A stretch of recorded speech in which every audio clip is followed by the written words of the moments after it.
আপুটা আর কি মানে কাপড়টা একটু আপত্তিকর টাইপের ছিল, তো জাস্ট ওনারটা একটু গলা গাছ ছিল। তাই আমি জাস্ট খেলে আপনাকে বলছিলাম যে আপু আপনার ওনারা ঠিক করেন, এই জিনিসটা রোজা মাসাটা এটা খারাপ দেখা যায়। এটা বলছি বলে উনি বলে যে আমার পোশাক যাই তাই আমি যাই করবো, আপনি কে বলার, আপনাকে রাষ্ট্রীয়কে দায়িত্ব দিয়েছে নাকি, আপনি আমাকে রাস্তায় হ্যারাসমেন্ট করতেছেন। এমনকি বলছে যে আপনি মনে হয় সকল মেয়েদের ধরে ধরে এভাবে হ্যারাসমেন্ট করেন, ওই যে রাস্তাঘাট আরো মেয়ে আসছে ওদেরকে ধরে ধরে হ্যারাস করেন, তুই কেরম পারেন দেখি।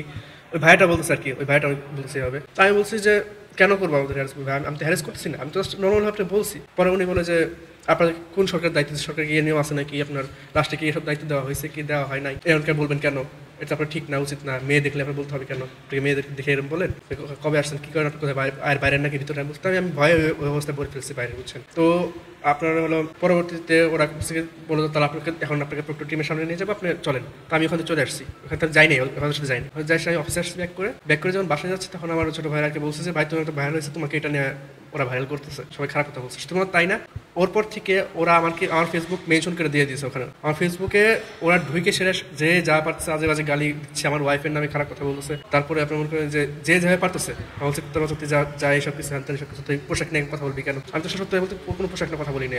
আমি এখন নর্মাল ভদ্র সুরে কথা বলেছি, আমি কখনো উচ্চ স্বরে কথা বলি নাই, তাকে গালি দিয়ে কথা বলি, তাকে টাচ করে কথা বলি না, তাকে ছুঁই পর্যন্ত তাকে গালি পর্যন্ত দিন নাকি, এমনকি তাকে কখনো বলি না যে হ্যাঁ এটা ফালতু মেয়ে, এরকম আমি কখনো বলি না, আমি নর্মালভাবে বলছি তাকে।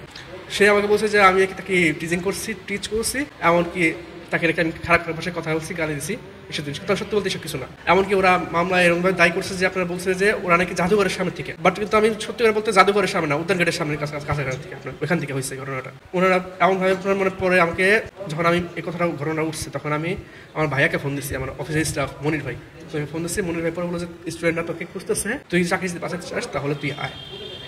তো আমি আসছি, আসার পরে মনির ভাই কাছে আসছে, মনির ভাই নামাজ পড়ে বের হইলো, আমাকে স্টুডেন্টের কাছে নিয়ে গেল। তারা স্টুডেন্টরা ওদের ওনারা পরিচিত ছিল কয়েকজন, ওই পরিচিত কয়েকজন আমার হেল্প করছে অনেক চেষ্টা করছে যে হিগেসটা যদি না হয়, মামলাটা না হয়, যদি এটা শুরু হয়ে যায় চাকরিটা বাইছে, অনেক চেষ্টা করছে, কিন্তু ওখানে বেশিরভাগ মেয়েদের সাপোর্ট ছিল। আপনার হলো পরবর্তী ওইখানে আপনার একটা মেয়ে ছিল, সীমা আক্তার নামে একটা মেয়ে, ওইখানে আপনার হলো ও আপনার ওদের সাথে ছিল। পরবর্তীতে ছেলেরা আপনার হলো প্রোটো টিমে ঢোকানোর আগে কিছু একটা মারছে আমাকে, একটু থাপড়াই দিছে, অবশ্য থাপড়াই দিছে কারণ আপনার যাতে আপনার না হয় ভিতরে, সবাই একটু বলে ভালো হয় জিনিস নিয়ে, ভালোর জন্য একটা থাপড়াইছে। কিন্তু ভিতরে নিয়ে প্রোটো সাড়ে সামনে এসে আমি মেয়েটার কাছে মাপ চাইছি পর্যন্ত যে আপু আমি বলছি আমি আপনার কাছে খারাপ লাগছি, আমি যদি মাপ চাইতেছি আপনার কাছে, যদি আপনার কাছে খারাপ লাগে থাকে এমনটা। উনি আমাকে তো মাফ করেই নাই, উল্টা হয়ে বলছে ভাই সাড়ে দর্শন কিছু জন্য পাঠান, সাড়ে আপনি আপনার কোনো মাফ নেই। পরবর্তী প্রোক্টর স্যার কাছে উনি একটা দরখাস্ত দিচ্ছে, প্রোক্টর স্যার তো আমার পরে বলল স্যার আমি এখানে শুনে এই কথাটা বলার জন্য, আমি তো কোনো খারাপ উদ্দেশ্যে বা এটা বলি নাই কিছু। উনি প্রোক্টর স্যার আমাকে ধমকা বলছে যে তুমি এইসব করতে আসো ইউনিভার্সিটিতে। প্রোক্টর স্যার বলছে তুমি কি সব করতে আসো ইউনিভার্সিটিতে, কত বছর করতেছো গেলা, কোথায় করতেছো, কয়জনের উপর করছো। ওরা ওই মেয়ের আমার ইলেকশন দিচ্ছে যে তুমি মনে হয় এর আগে অনেকবার করছো, আমাকে চাপাই দিতেছে জোর করে যে তুমি এর আগেও অনেকজনের সাথে করছো এমনটা।